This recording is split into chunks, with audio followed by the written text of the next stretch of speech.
Okay, focusing on eye gaze.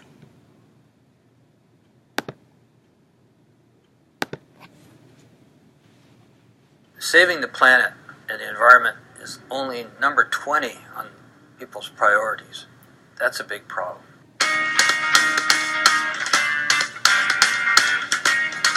Before we do anything about saving the planet, we're going to straighten out the economy. We're going to solve the war in Iraq and Afghanistan. We never get to the real causes. It's because society is only dealing with symptoms. We can't deal with long-term problems. It's always take the shortcut. And I think the solution is to simplify your life.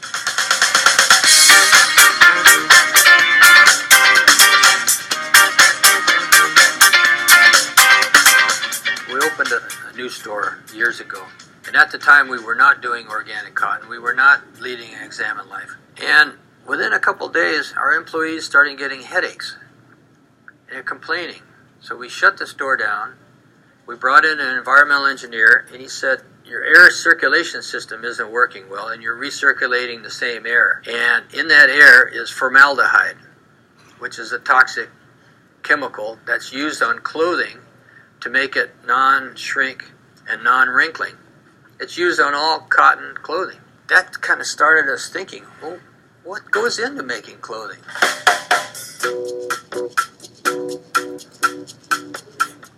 We went and visited some cotton fields in California here, and then it was a dead zone. Crop dusters and planes flying over our heads, spraying us, and the lakes are so toxic they have to hire people to sit on chairs with guns to scare the birds. Once I found all this stuff out, I said, I don't want to be in business if I have to do this. I think every company has a responsibility for not only knowing what goes into the product, but doing something about it once you find out that you're doing something wrong. Now let's go check out fabric development. When we found out how really heinously polluting cotton is, this was a part where we were able to go find relationships with organic cotton farmers and begin to make our commitment. So that's what happens when you start leading Examine Life in business. But if you want to feed your family healthy food, you can't just go to the supermarket and just buy a bunch of vegetables, because some of them come from Mexico, where they still use DDT, or they come from Algeria. You have to know the farmer. So children, please listen, this world is yours. This message is too deep to ignore. What's always intrigued me about working here is our purpose, is to build the best clothes. So when we talk about our brand, we never compromise quality. We believe that one of the only few companies in the outdoor retail industry that has an in-house lab. We're able to find results, whether there will be button testing, color fastness, waterproof. Between 80, probably 93% of the fabrics we actually reject. They don't meet our standards. It's gonna come around.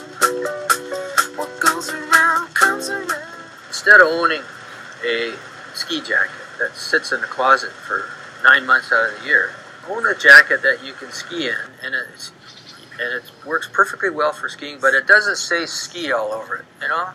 And you can wear it on top of your sport coat going to work. That's the responsible way to do it. We wouldn't be in business if all our customers said, okay, I'm going to stop consuming, which is fine. But what we tell our customers is buy something that will last forever. You know, the key to consumerism is just consume less, but consume better. I think that's the answer. What I'd like to show you next is Fletcher Chenard Designs. This is where we build surfboards. I have some friends who have gone back to riding a surfboard. It's just a flat board, no plastic on it, no fins on it, nothing. And the difference is that they have to adapt themselves to that surfboard. But they have become so good that they're better than 99% of the surfers that are out there in their high-tech plastic boards. You adapt yourself, truly learn something instead of trying to buy it. It's two different ways of approaching it. One is the Western way, where you buy all the stuff. The other one is kind of an Eastern way, where you change yourself. And you become a better person when you change yourself. You evolve. I think it's called evolution.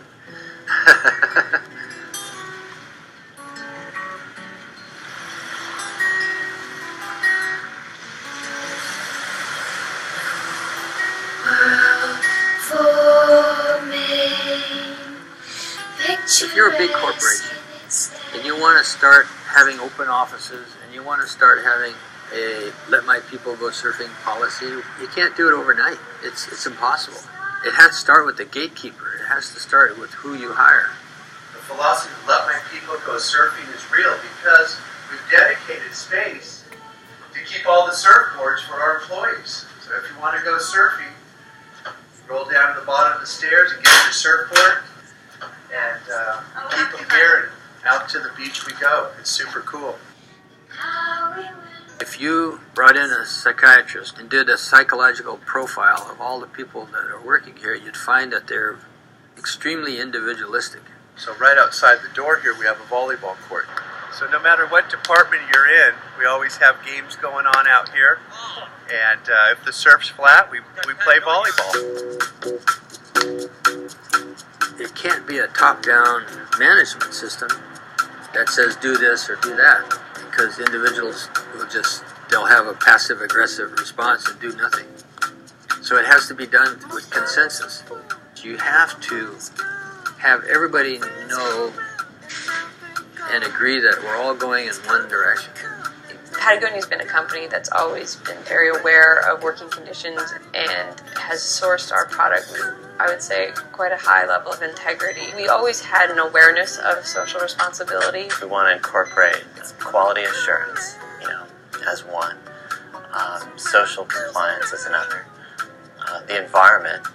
We don't say that we're a green business. We continue to reduce environmental impacts where we can, but really cause no unnecessary harm.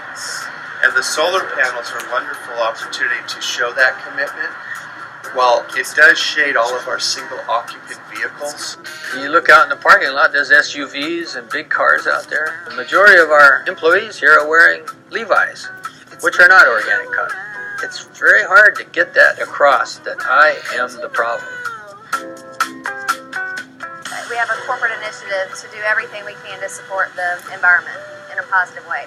We've done some energy calculations, and we know for every 1 pound of Reprieve yarn that we recycle, we're conserving 61,000 BTUs of energy.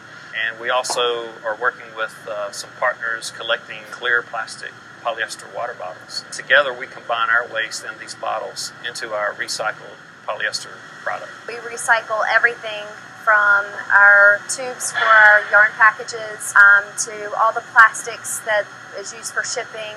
My company here, I try to minimize the damage that we do, but we're still polluters.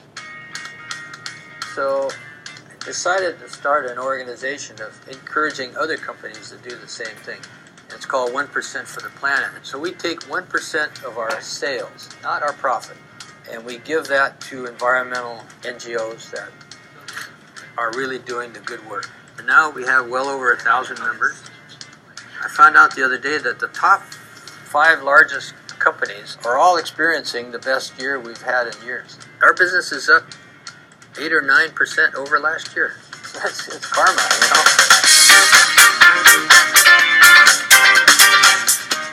is where it all started, as Yvon Chouinard, one of the world's greatest mountain climbers, was building his pitons right out of this shed right here. And he liked this location here because, as you know, we're right next to the beach out here. It's just right out front of Surfers Point. And this is the birth of Patagonia. This is the new economy. And if I can show other companies that we can do well during a deep recession, then they want to come here and say, hey, I want to do something similar. And so it exists to influence other companies. The consumer has choices now. You go to a market and there's salt from one company and there's salt from another company. It's just salt. But if you know that one company is more responsible in their business practices and the price is the same, everything's equal, you buy that. We need to turn things around. And the revolution has to begin from the bottom. And we have to begin with agriculture. It's 40% of the causes of global warming. It's our very survival. I mean, you don't need clothes. You don't need a big house. You don't need all this stuff. You need to eat. And agriculture can show us the way. Lifesaver,